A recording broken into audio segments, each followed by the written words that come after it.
Travail illégal, travail au noir, travail dissimulé, plusieurs formules pour un problème récurrent que les services de l'État veulent cette année encore combattre collectivement. Autour du procureur de la République ce matin, l'URSSAF, la direction du travail, les services fiscaux, les douanes, les forces de l'ordre. Ils forment le comité opérationnel départemental antifraude qui s'apprête à lancer des opérations de contrôle groupées. Et visiblement ça marche, les chiffres de 2010 sont plutôt bons. Il y a eu entre 2010 et 2009 une augmentation de 55,6% des procès-verbaux qui sont passés de 238 à 378. Mais surtout, ce qui est important, c'est que le montant des recouvrements ont été multipliés par 5. Ce qui représente plus de 5 millions d'euros, soit 10% de la fraude fiscale classique. Et parmi les secteurs les plus touchés par le travail dissimulé, il y a la construction, les travaux publics, la restauration, mais aussi le commerce saisonnier.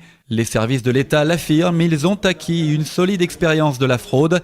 Le message est martelé, la communication bien huilée. Nous sommes de moins en moins naïfs, nous sortons de moins en moins au hasard, donc nous prenons le temps de croiser nos informations, nous prenons le temps d'observer pour voir ce qui se passe sur les chantiers par exemple. Nous n'aimons pas sortir et ramener le panier vide.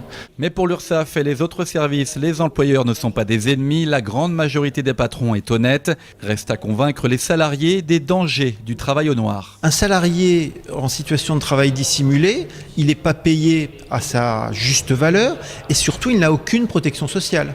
Donc ça pour lui c'est extrêmement pénalisant, alors que les cotisations sociales patronales sur les bas salaires entre 1 SMIC et 1,6 SMIC sont extrêmement faibles, elles sont quasiment inexistantes sur un salaire au SMIC. Et pour les employeurs fraudeurs, le redressement de base c'est 6 mois de SMIC par infraction, soit environ 4 000 €, et la note peut rapidement s'allonger.